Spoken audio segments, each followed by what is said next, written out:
Hello guys, good morning, good evening, good afternoon. Today we are going to continue the Docker interview related question. Actually, I started yesterday. I think we will cover only 4 questions yesterday, and we will start the remaining questions. So we will start from question 5, and uh, definitely we are going to complete the Docker today. Most probably Docker concepts and plus this interview questions. And next 2 days, like Saturday and Sunday, I think today Friday. Am I right? Yes, today Friday and. Saturday and Sunday, I'm going to do mostly the Docker revision. Mostly Saturday and Sunday. Maybe we don't have like I will let you know. Yeah. And the Monday we will start Kubernetes from scratch. I think August 17th. Yeah. Today August 4th. Yeah. So this is the plan. Okay, this is upcoming plan. So today we'll complete the interview question. And next 2 days must probably have do the Docker revision part, like especially the Docker commands. So we will implement everything from scratch again once again to better understand even more practice. Maybe we will do some free labs as well. And from Monday onwards, we will start, I think August 17th, right? Yeah.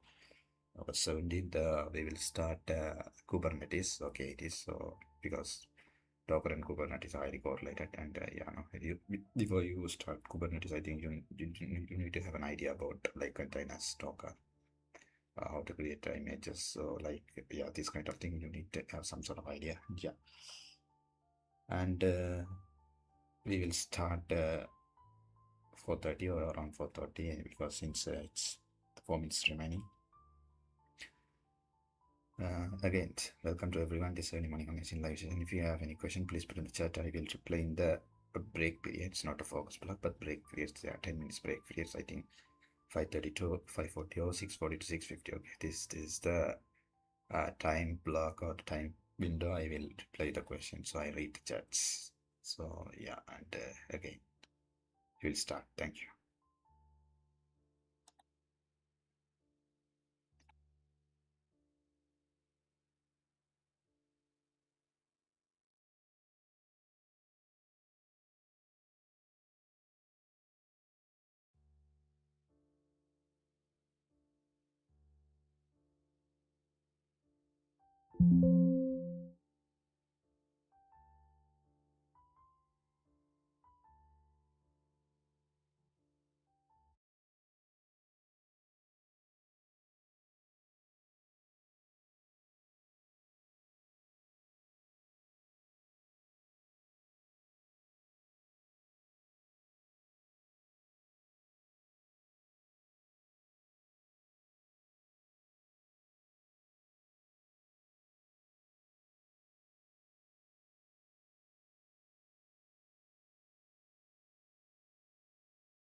Then, what is the difference between Docker copy and Docker add? So this is a fairly simple question. Don't get confused here. So copy and add, like Docker add command can copy the files or files or whatever you are trying to do from a specific URL. Let's say you want to get a log file from some AWS S3 storage, or you want to get some Java related file, or any text file from GitHub as a raw file. Okay, so in such cases you can use Docker add. Okay, so the simple example is, let's say you want to retrieve the log file from S3 bucket, or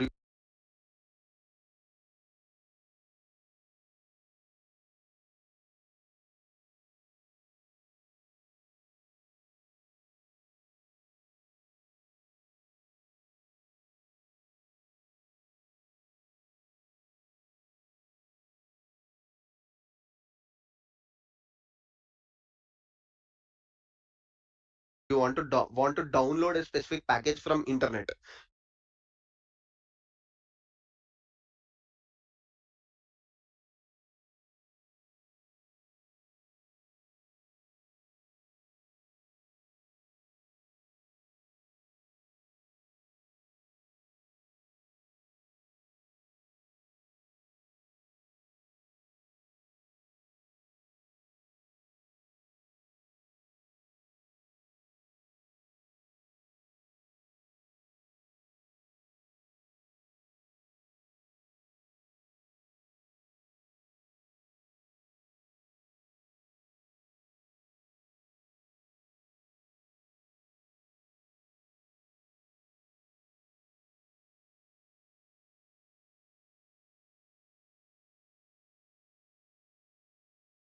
Using wget or curl. So in some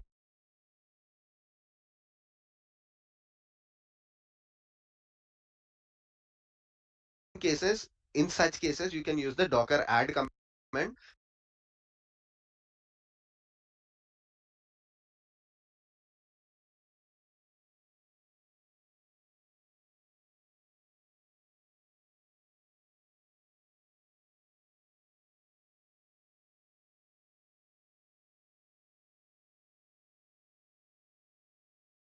Once you give it the URL, it will try to download.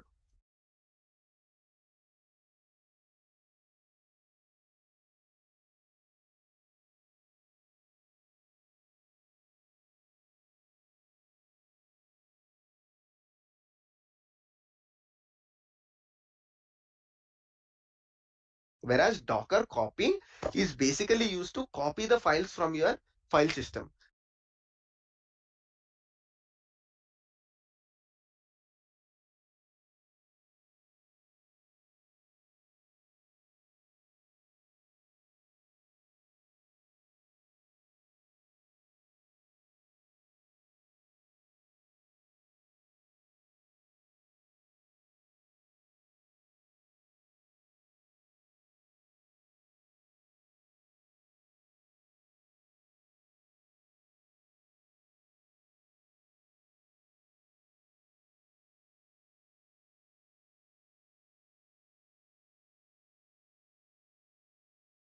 Let's say you want to copy the source code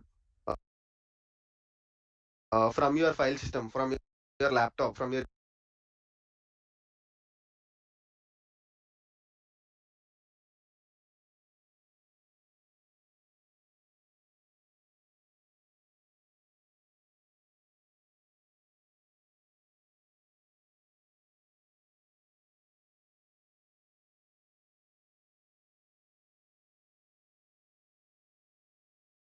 EC2 instance into the container. In such cases, you will use the docker copy command.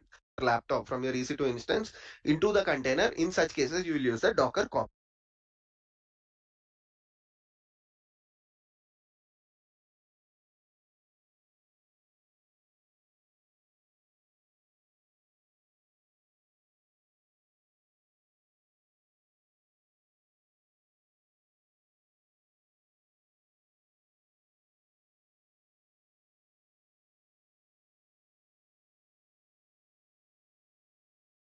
Command. So fairly different. There is no similarity between both of them. People get confused when they try to explain to the interviewer. Just be clear. Then, what is the difference between CMD and entry point?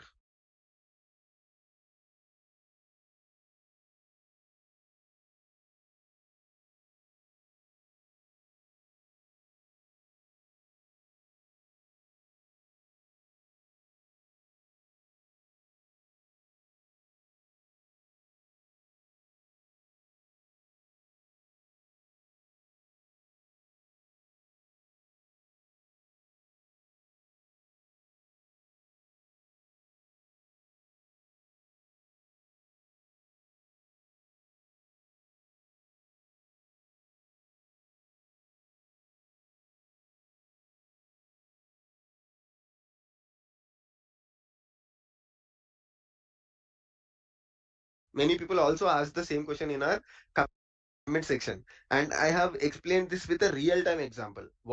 watch our day 27 where I showed you why command and entry point are used and how to use the combination of entry point and command as well. I showed you, right? So you can also watch the GitHub repository. I'll share you the GitHub repository link for Docker Zero to Hero, where I explained you exactly how to use the combination of command and entry point. Now coming to the question, what is the difference between CMD and entry point in Docker?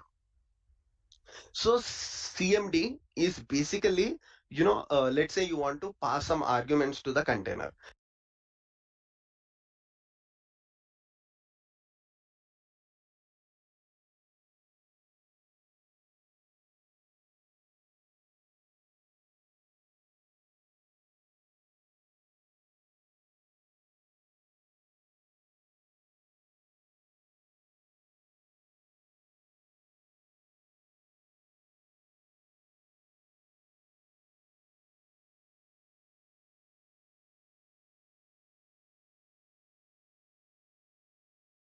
And these arguments can be overridden.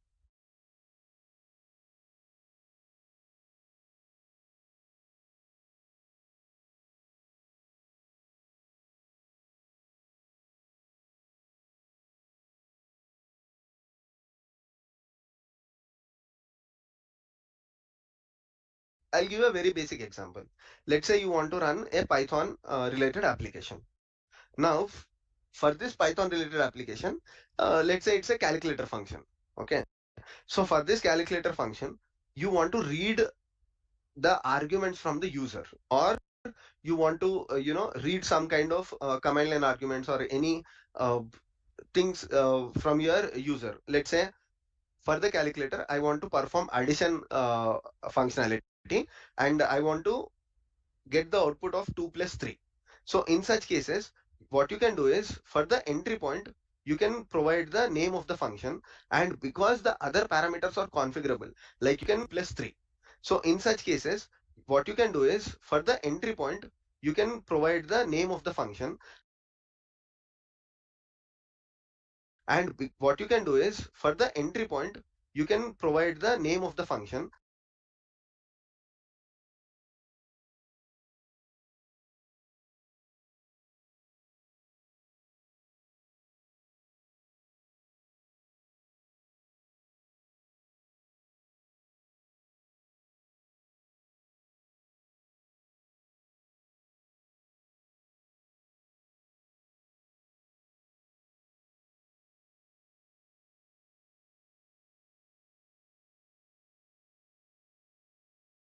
And because the other parameters are configurable, like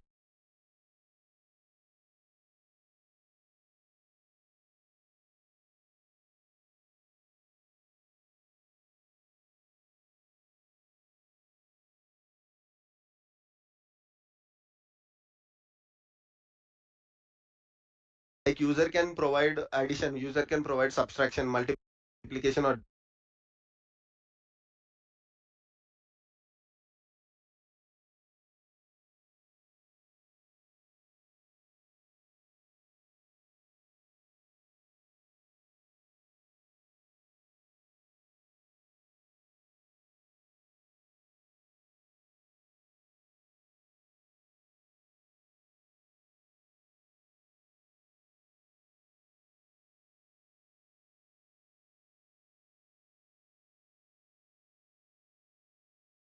division. So inside, like you can functionality, and I want to get the output of 2 plus 3.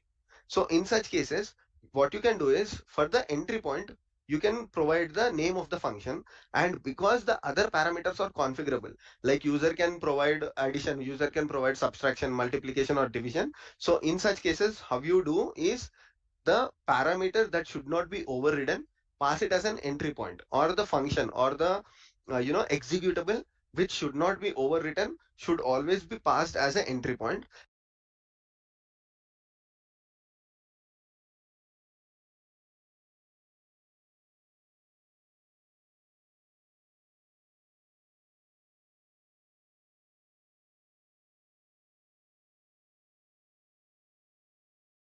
And the parameters that can be overridden, or any fields that can be configured that should be passed using the CMD.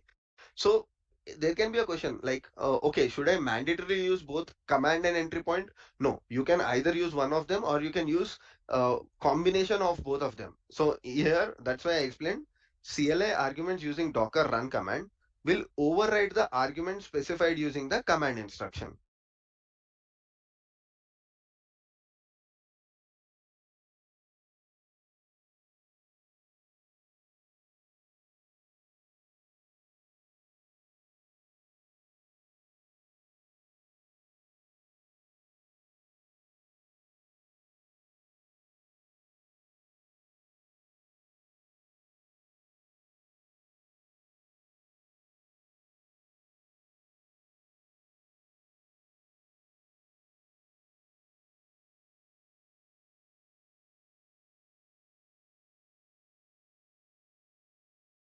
If you're using CMD, then whatever you are putting in your Docker file as your first command that you're running inside the container can be overridden.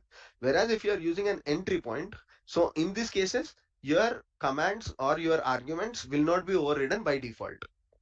Okay, so this is the difference between CMD and entry point.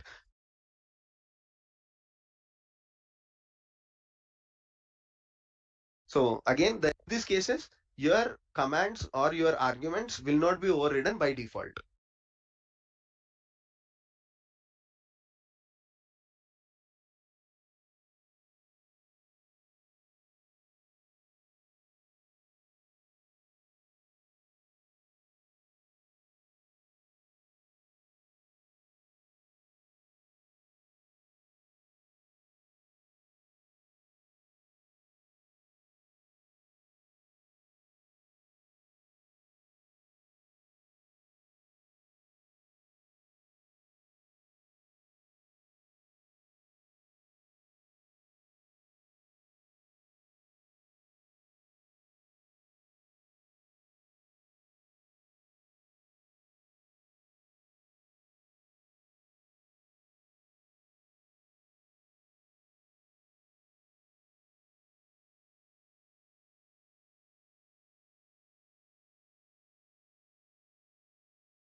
Your commands or your arguments will not be overridden by default.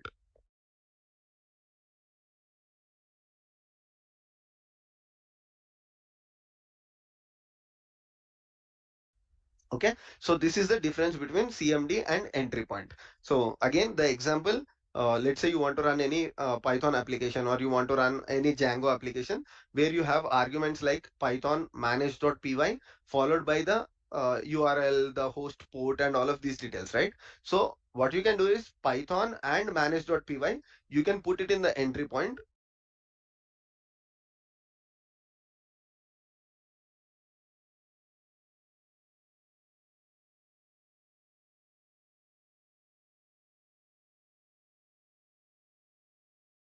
Whereas the other details like what is your host URL or what is the port, you can pass all of those information in the CMD.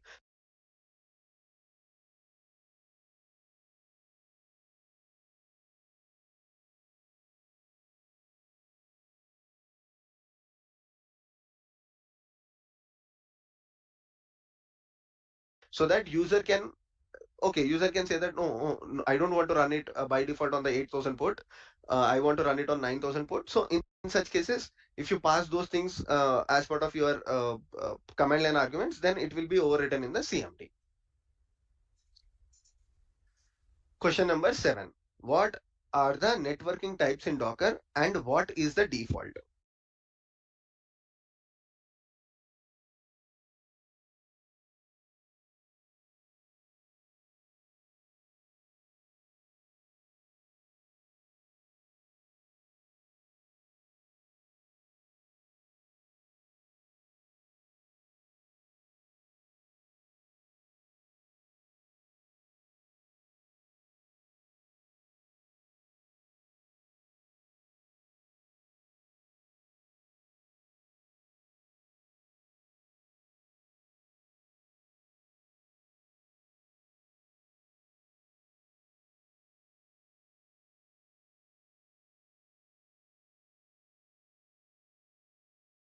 So again, we explained these things. I mean, in the previous classes, I explained these things in very detail.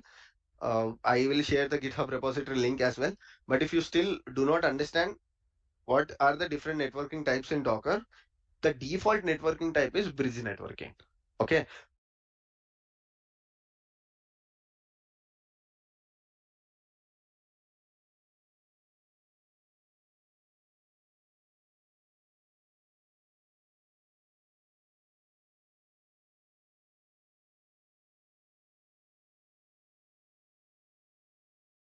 But you can modify this network. Either you can go with bridge network, overlay network, host network, and MAC VLAN network.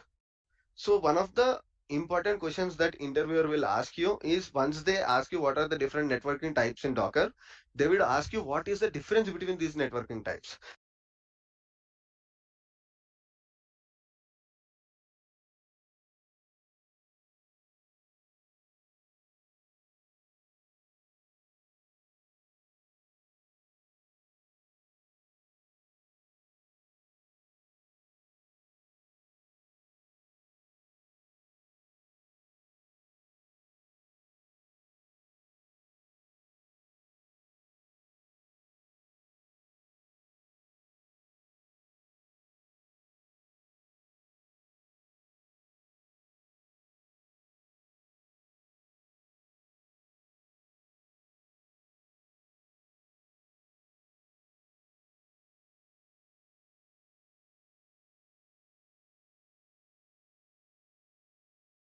So on a very high level, if I have to explain you, in the GitHub link, I have provided very detailed explanation, but for the specific video, if I have to explain you, bridge network is the default network.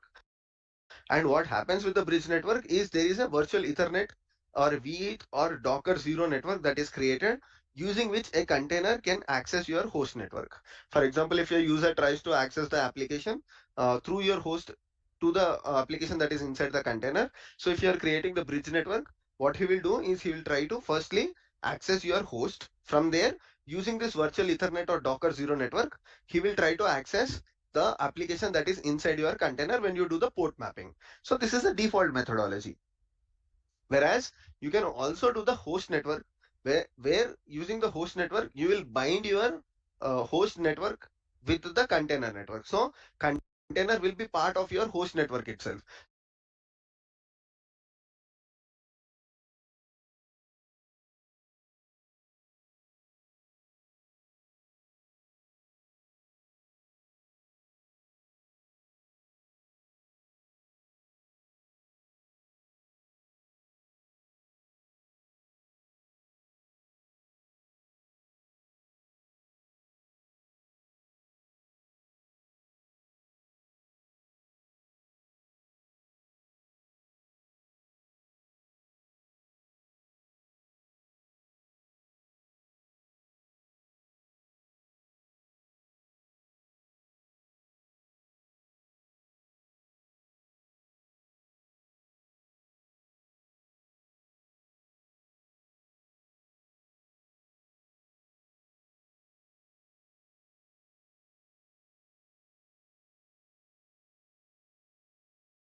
So if you see this example here, so this is the virtual Ethernet.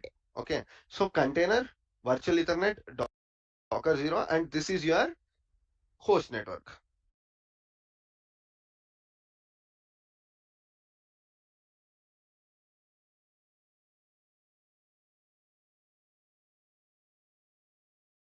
This is about the bridge network, and if the host network, you don't have all of this mechanism work.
This is about the bridge network, and if the host network, you don't have all of this mechanism. Coming to overlay network, overlay is slightly complicated when you have multiple hosts or when you are dealing with Docker Swarm or Kubernetes. These kind of things, overlay network will come into picture where you can connect. Overlay is basically a networking type where you can connect multiple hosts, or you can create any overlay type of networking. So it's like a tunnel type of networking.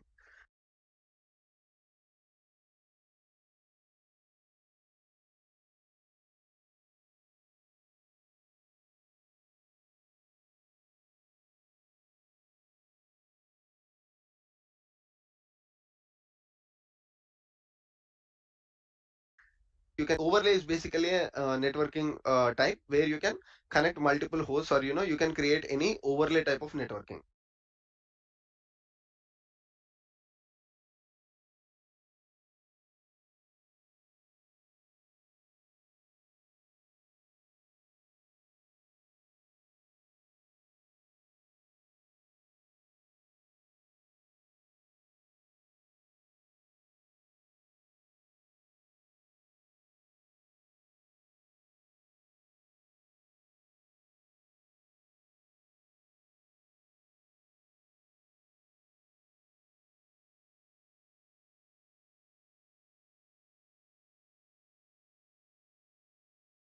So it's like a tunnel type of networking.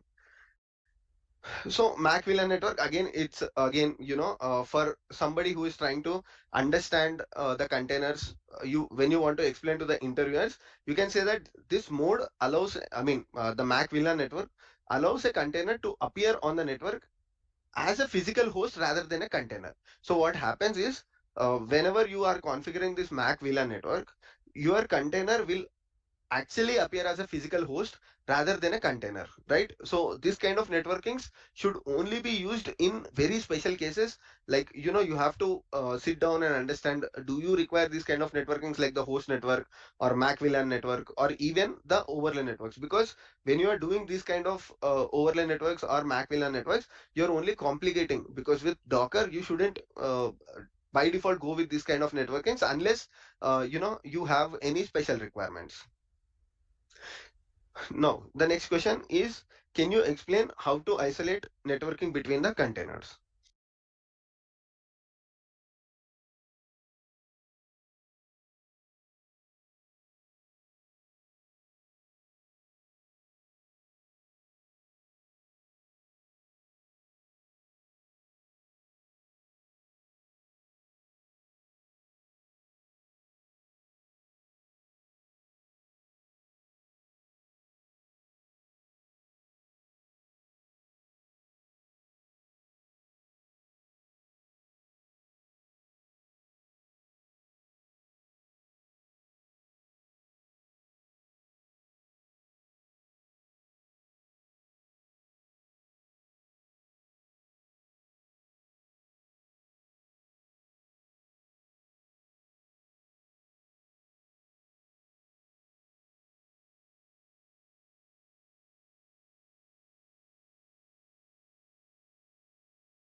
So this question can be a follow-up to your previous question, where interviewer will try to understand, let's say there is a container called payments, and this container payments should be completely isolated. Like there should not be any common path. If you are talking about the bridge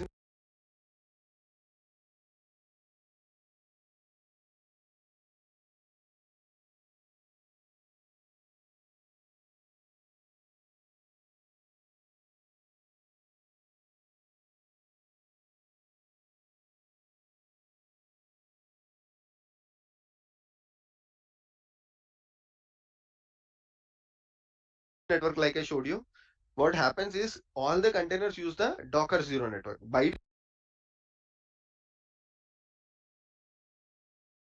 default, if you try to create containers on your laptop or on your EC2 instance, what happens is the default network is each virtual Ethernet, that is Docker 0. So every container use this Docker 0 network to connect to your host. So whether it's a login container, logout container, or payments container. So if you see the example here, every container uses this vEth network. Using this vEth Docker 0 network, they will try to connect to the host. But what I want is, I want to separate these things. Like let's say there is a let's assume that this is a login container and this is a finance container or payments related container. I don't want both of them to use Docker 0, because if both of them are using Docker 0, there is no networking isolation. So for some reason, if the login application or login container is compromised, there is a security attack on this login container. So my finance or the payments container should not be compromised. So in such cases, what I can do is I can do a networking isolation. So how do you do networking isolation? Is if you see the picture here, what I have done, this is my web container or this is my login container, which is using the default Docker 0 network. But if you look at the right side, this is not using Docker 0 network, but it is using my bridge. So the answer to this question is you can create your own bridge networkings. So what you can do is you can create your own bridge networkings. So what you can do is you can create your own bridge networkings. So how do you do bridge networkings? Is if you see the picture here, so using your own bridge networkings, like you can assign your own network to a secure container. You can say that there is create a new networking in Docker using the Docker network create secure network. Okay. So now what you can do is whenever you are running the container using Docker run command, you can say hyphen hyphen network is equals to secure network. And you can like when you do this, the container will come up with a secure network that you have created. By default, Docker will create a CIDR block or subnet for you. And now whenever the container is trying to access the host or whenever it is trying to access EC2 instance, it will access the or it will connect to the EC2 instance through that secure network. So there is a network proper isolation. This kind of isolation can be seen in virtual machines, because when you create virtual machines, each virtual machine has their own operating system, they have their own kernel, and they have their own Ethernet, right? So every virtual machine talks to your host with a separate network. So to achieve these kind of things in Docker containers, what you can do is you can create your own bridge networks. Okay. I also showed you this with example in the last class. So you can watch day 28. I'll share the video links as well. So in day 28, I created a live example and I showed you how to do this, how to achieve this network segregation. I used the ping command to also show you that one container is not able to talk to the another container.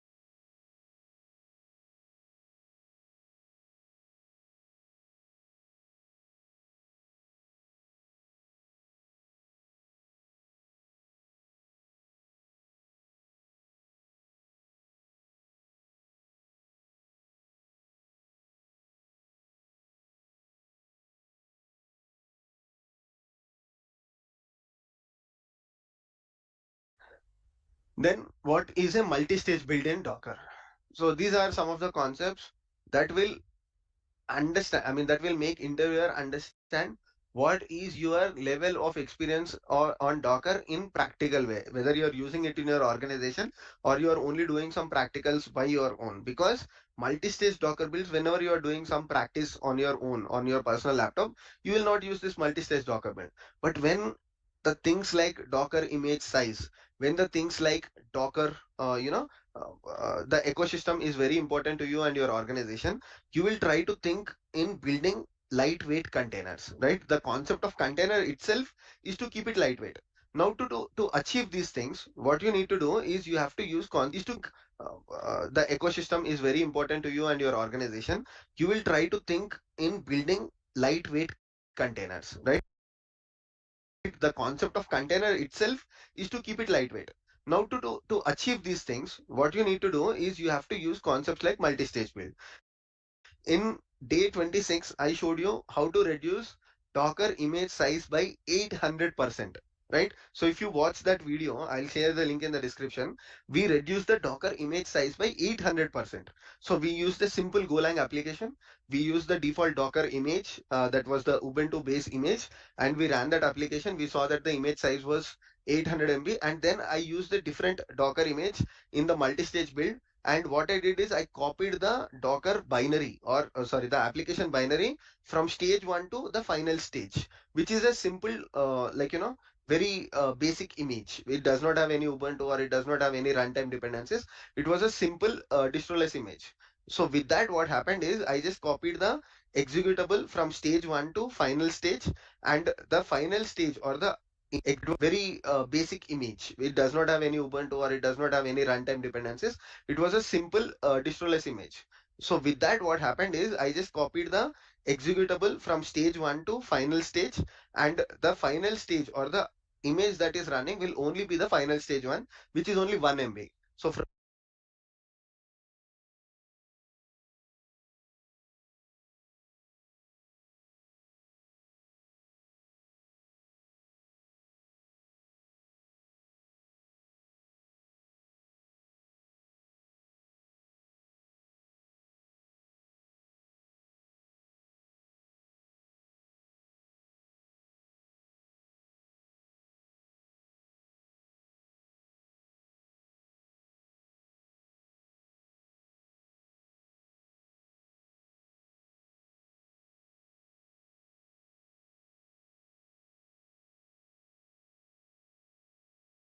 800 MB, the Docker image size went to 800, from 800 MB to 1 MB.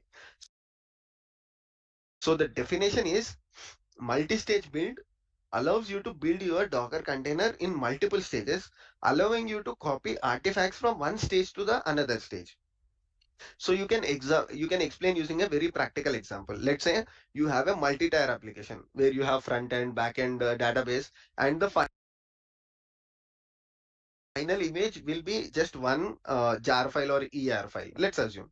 So for front end, you will have dependencies with React or Node or Angular or something. So you will copy all the dependencies. You will, basically using pip command or basically using the apt command, you will install all of those things. Then when you are trying to build things related to your backend, let's say it's a Java application, again, you will install all the dependencies, like you will install JDK, you will install JRE, all of those things, right? And finally, let's say it also has some information like connectors with respect to the DB. So you'll also install those connectors. And when you try to build this image and see, the image size will go over 1 GB because you have lot of dependencies that you have installed on this image. But the final executable just requires JRE, right? It just requires a Java runtime. Java runtime plus React runtime. Okay, just for example, I'm telling you, it doesn't require, but let's assume that it requires two different runtimes. But all the dependencies that you have installed was only required using the build phase. Once the application is built, all these dependencies were not required. So what you can simply do is you can use multi-stage build, and in the last stage, you can simply copy the binaries or the executables that you have created and just take them into the final stage. And in the final stage, just install Java runtime, not all the packages.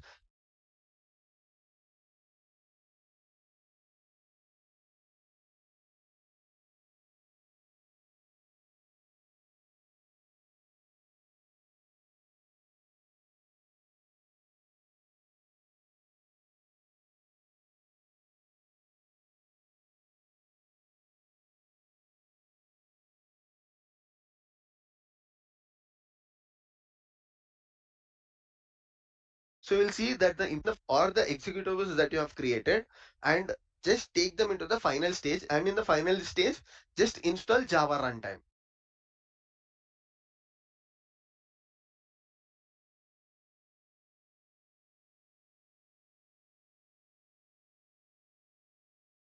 Not all the packages.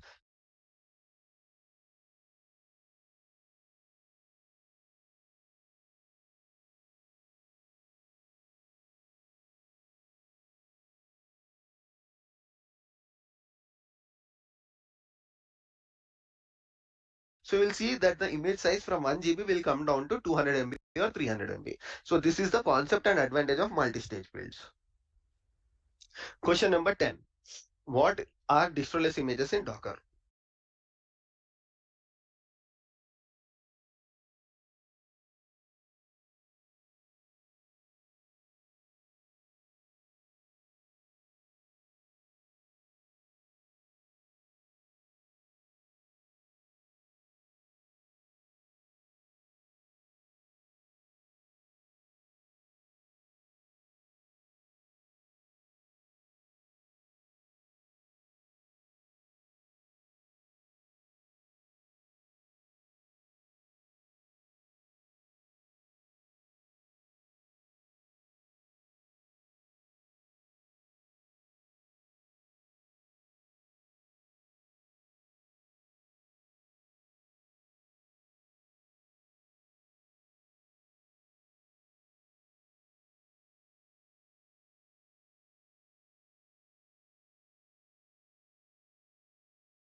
So this concept is fairly new.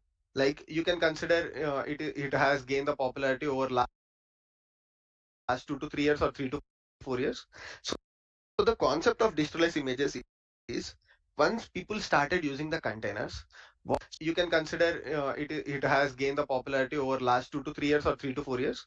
So the concept of digitalized images is once people started using the containers, what we have noticed is containers are also exposed to some security vulnerabilities.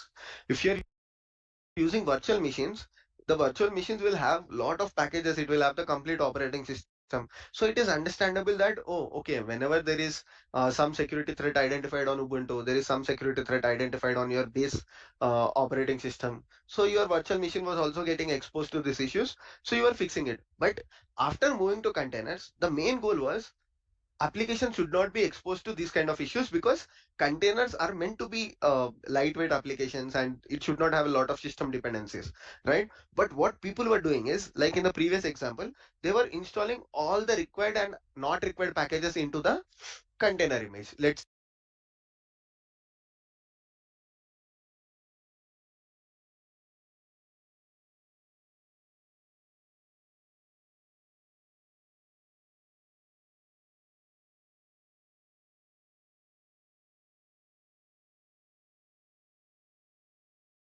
say, for the same example, if it is a Java application that has React and some DB related stuff, people tend to install all of these packages, and again you are running into the same problems with virtual machines, that when you have lot of packages, there is more scope of exposing yourself to vulnerabilities. Let's say you have a MySQL package, so somebody identifies a MySQL vulnerability, so again your container is exposed to it. You have to go back and inside your Docker image you have to update the MySQL version, and then you have to run the container again. So to solve this problem, people said that, oh, okay, for containers the idea should be just should have the runtime, right? If it is a Java application, it should have just Java runtime. If it is a Python application, it should have Python runtime. And if it's a Go application, you don't even need runtime. So why we should install all of these packages? So let's try to shrink down the image size. So that's where the Docker destroless images have taken birth. So the Docker destroless images are very, very minimalistic images.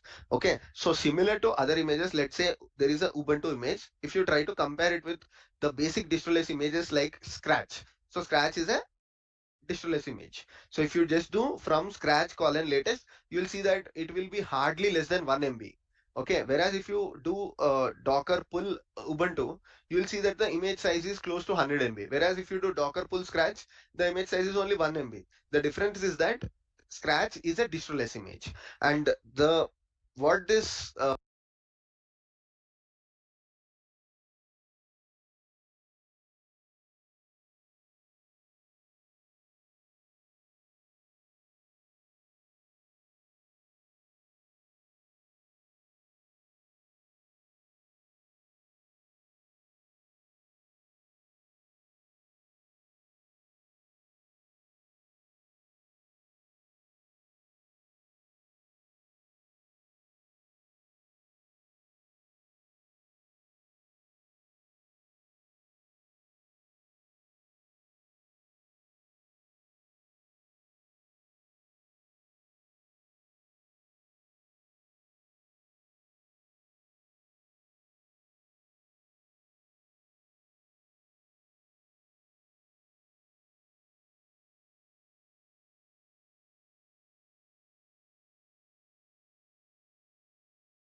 people at Docker has identified, or what the people at Google who are basically started this concept of distress images, they have identified is we can remove lot of things from the base Docker images. Docker has identified, or what the people at Google who are basically started this concept of distress images, they have identified is we can remove lot of things from the base Docker images, like the popular images that people were using till then were Python image, Ubuntu image. If it's a Java application, the OpenJDK image. So these were the base images that people were using.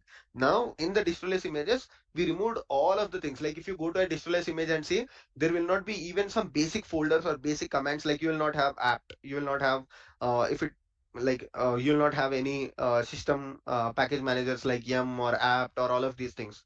So they also consume a lot of space and lot of resources. So everything is removed. Even if you try to execute basic commands like curl or wget or ping, you will not have those things in the scratch image. So scratch, I mean distress image. So distress images are very lightweight minimalistic Docker images that should be used so that the security your application will be less exposed to security implications, or with respect to security threats, your application is less exposed.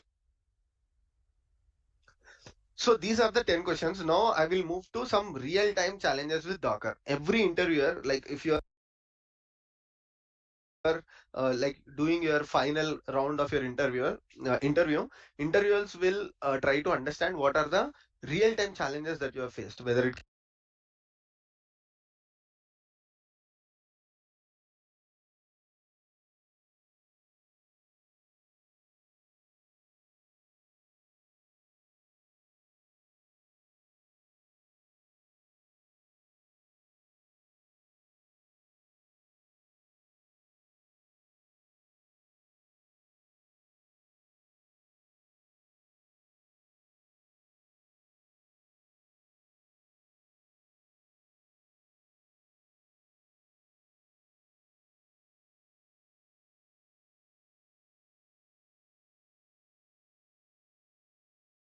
can be with Jenkins, whether it can be with Kubernetes. So today we are learning about Docker. So what are some of the real-time challenges that you faced with Docker? So look at the answer very clearly, because I have provided the details that you can directly communicate the same things to your interviewer as well, because these are some real-time Docker challenges. The first challenge is the Docker daemon itself. Like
if you go back to the example here that I explained, if you look at the Docker daemon, what is it doing? It is a single process, right? So this is heart of Docker, and this is a single process that is taking all the instructions, right? Let's say if this Docker daemon is down, You try to do Docker build, Docker build, Docker run, or even if your containers are trying to run, or the running containers, they will face issues because the Docker daemon, which is heart of your Docker, is down. So this is a single point of failure issues because even if your containers are trying to run, or the running containers, they will face issues because the Docker daemon, which is heart of your Docker, is down. So this is a single point of failure in Docker, and this is a very major challenge. Like let's say in your production, all of a sudden your Docker daemon process is down. So what will happen? Your production will not run properly. Your production will not run properly. Right? So that's a very big issue because this is a single point of failure for Docker. So this is one of the major challenge, and tools like Builder, Podman address this challenge. Even if your interviewer asks you this question, do you know any modern day solutions that address this problem? You can say that, yeah, Podman is one such thing that does not have a daemon, that does not have a single point of failure. And even I am trying to learn Podman. If you don't know Podman, you can say I'm trying to learn Podman. If you don't know Podman, you can say I'm trying to learn with Podman, and I came to know that Podman can also run the same Docker instructions. Like Podman is a tool which address the Docker problem, but it can take your Docker commands as is. Like you can say Podman build, Podman run, all of the same instructions that you are doing with Docker. No, I'm not going to the details of Podman because I'm only explaining you the real-time challenges of Docker. Then the next question is, the next one that you can say about the issues with Docker is the daemon again. It runs as a root user. So what will happen?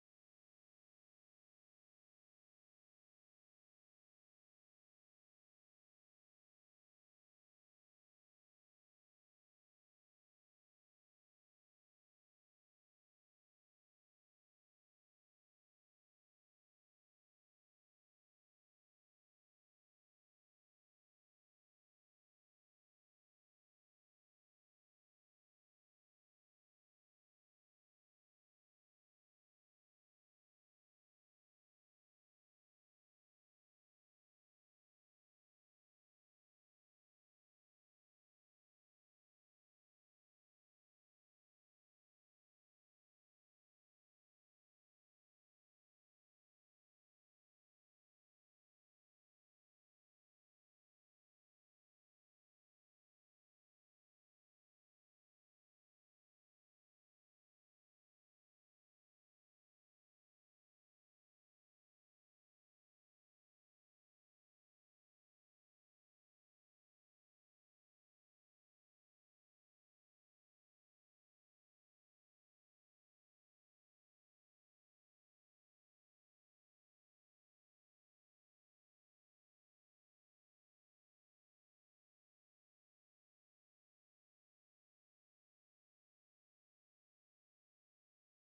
Like if you have identified any time, whenever you try to perform any Docker related actions, right?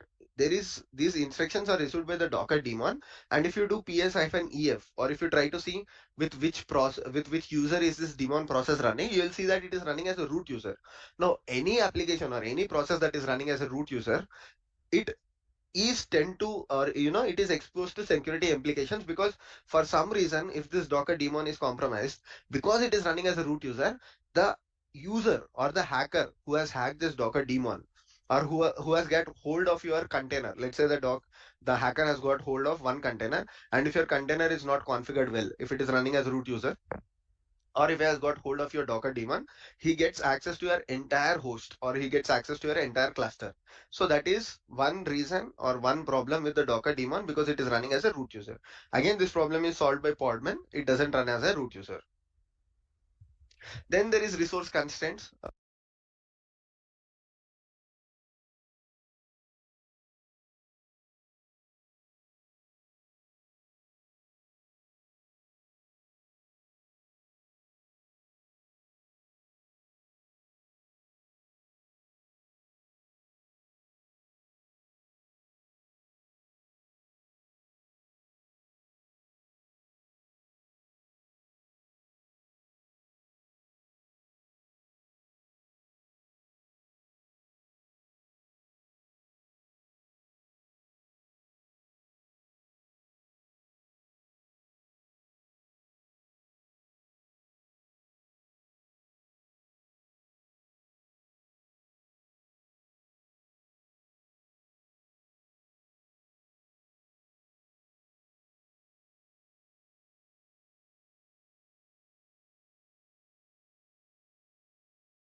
This is problem with the containers itself, not specifically with respect to Docker.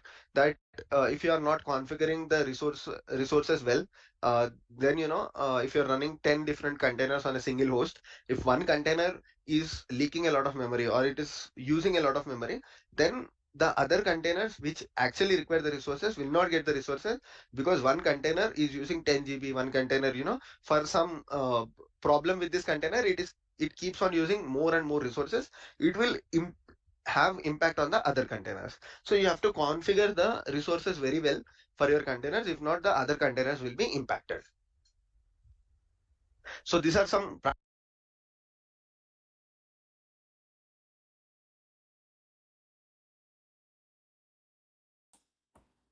So as a specific block, as I mentioned, today we are going to explore especially interview question or the Docker related interview question that frequently asked. So actually we done the 10 question and have a better idea about what are the question or what kind of question they're expecting and what kind of knowledge we should have. So yeah, so the remaining part we will continue after small break. We will start around 5:40 something, around 5:40. So if you have any question, please put in the chat. I will reply. Thank you.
Hello, bro. KD, thank you so much for your support. And yeah, I'm not sure about higher below since I think you have put in the message around 4:40 something. But actually, in the focus block, actually, I'm not reading the chat. I'm only reading the chat in the 10 minutes break, like 5:30 to 5:40. I already mentioned that the uh, Notion document. So I hope you read it. And yeah, thank you so much for your support.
So guys, we will start second block. It's almost 5:42, and yeah, so we will continue until maybe around 6:30 or something. Yeah, let's see, because once we complete it, I think I'm not going to start Kubernetes, because we will start Kubernetes most probably the next Monday, August 17th. So till that, maybe we will do the revision. As I mentioned, we will do most probably we will do the Docker revision, especially the Docker commands, and understand the various concepts that also is related to this interview question as well. So we can practice properly. Okay, that's the idea.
Practical problems with Docker as well as. So you have to configure the resources very well for your containers. If not, the other containers will be impacted. A lot of memory. If you are not configuring the resource well, running as a root user. Again, this problem is solved by Podman. It doesn't run as a root user. Then there is resource constraints. This is problem with the containers itself, not specifically with respect to Docker. That if you are not configuring the resources well, then if you're running 10 different containers on a single host, if one container is leaking a lot of memory or it is using a lot of memory, then one container if you're running 10 different containers on a single host, if one container is leaking a lot of memory or it is using a lot of memory, then the other containers which actually require the resources will not get the resources, because one container is using 10 GB, one container, for some problem with this container, it keeps on using more and more resources. It will have impact on the other containers. So you have to configure the resources very well for your containers. If not, the other containers will be impacted. So these are some practical problems with Docker.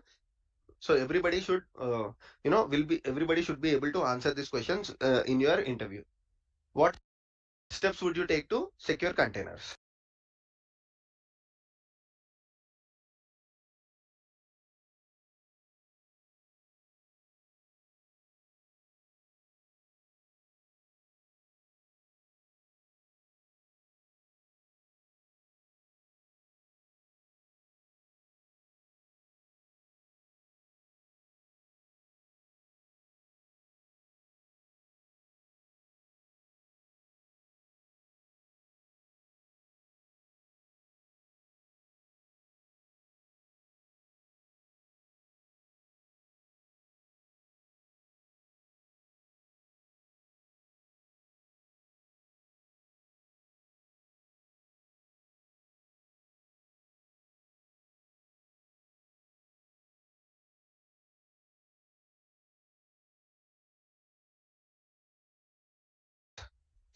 So this is again very, very important, because right from day 24 to day 28, I always told you that the security with respect to containers is very important. When you move from virtual machines to containers, one of the major challenge is virtual machines are not as secure as your, sorry, containers are not as secure as your virtual machines.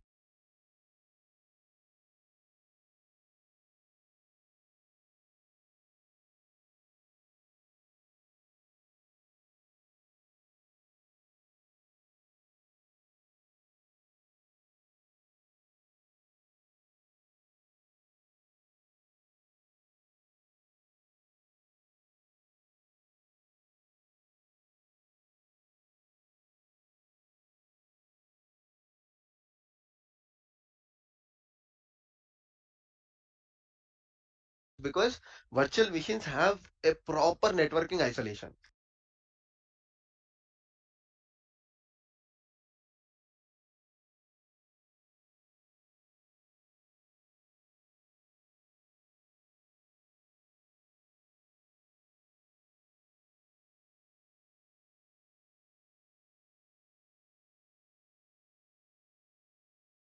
One virtual machine and another virtual machine, they have their own operating systems. They are full blown applications plus operating system.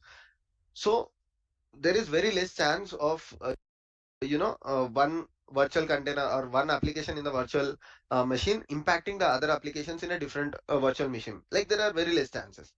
If you configure proper VPC and all the things, then there are very less chances. Whereas with containers, if you don't consider the security well, then all the applications or all the containers will be compromised. Whether it's your containers, whether it's your team's containers, other project related containers, they will be compromised. So there are some things that you have to take care. The first thing that I would say is use distroless images.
So if your organization is not using textureless images, you can put forward the idea of using textureless images because, like I told you, use textureless images. So if your organization is not using textureless images, you can put forward the idea of using textureless images because, like I told you, they will not have even minimum required packages. Like they will not have package managers, they will not have some basic modules like curl, wget, or any other things. They are very very lightweight in nature. They are just like 1 MB, 10 MB, 15 MB, that's it. So with that, the advantage would be if you're using a scratch textureless image, there is a very less chance of your container getting exposed to the external vulnerabilities, not with respect to your application. Like if your application has vulnerabilities exposed to the scratch textureless image,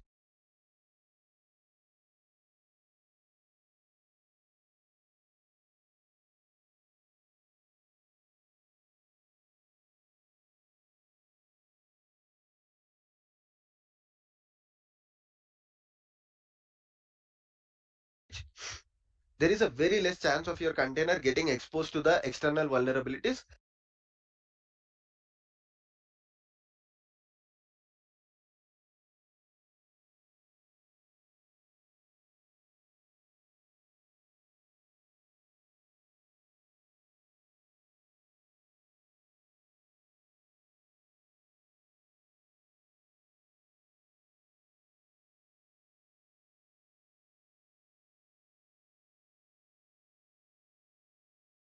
Not with respect to your application. Like if your application has vulnerabilities, then destroy this image cannot do anything. But you will not have vulnerabilities with respect to the container image, right? So this is one thing that you have to take into consideration. Second thing is you have to ensure that the networking is properly configured. For example, like I told you,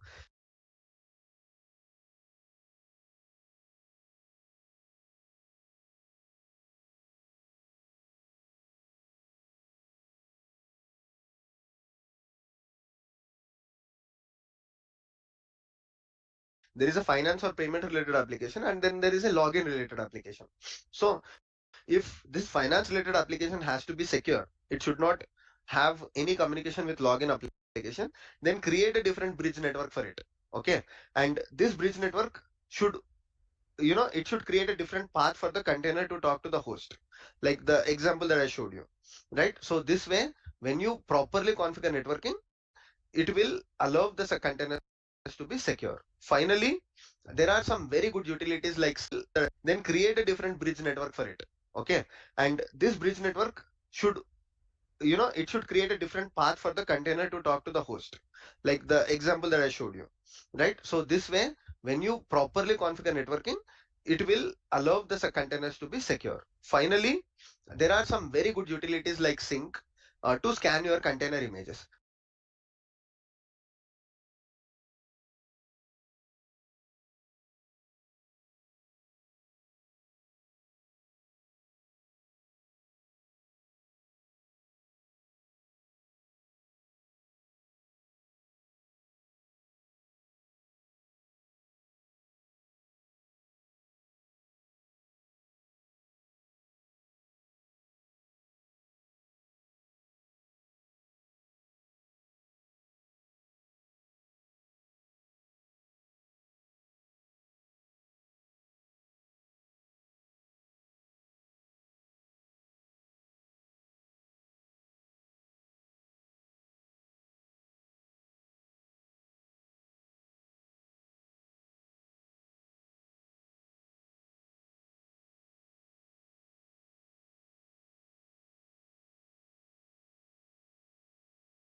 So whenever you create container images, whether it's in your Jenkins pipeline or whether you create manually, always try to use these utilities like sync to ensure that your images does not have any vulnerabilities. These utilities, whether it's in your Jenkins pipeline or whether you create manually, always try to use these utilities like sync to ensure that your images does not have any vulnerabilities.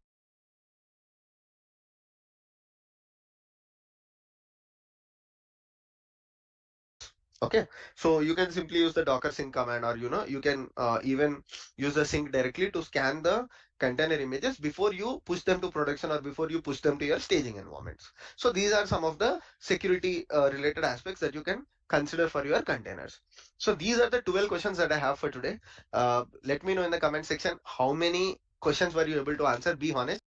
And if if you want me to make video on any of these topics in detail, if I have not covered from day 24 to 28, again let me know in the comment section. I'll definitely consider. So if you like the video, click on the like button. If you feel that there is any feedback that you want to share with me, do not hesitate to put that in the comment section. And finally, please share this video with your friends and your colleagues. Thank you so much for watching the video today. I'll see you in the next video. Take care, everyone.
So guys, as you mentioned, today we have explored the Docker interview questions that are related to the Docker important concepts of the topics. And yeah, so we already did the theoretical and practical the last couple of days, and the next 2 days, especially the Saturday and Sunday, I plan to do the revision, the Docker revision. So especially focus on the Docker commands and various topic, including creating images, running containers, and even we can pull the upper Docker containers in the registries, and also try to experiment multi-stage Docker images plus Docker volumes, and also the networking part like bridge network and plus the custom bridge network. Both will again I will re-explore this weekend.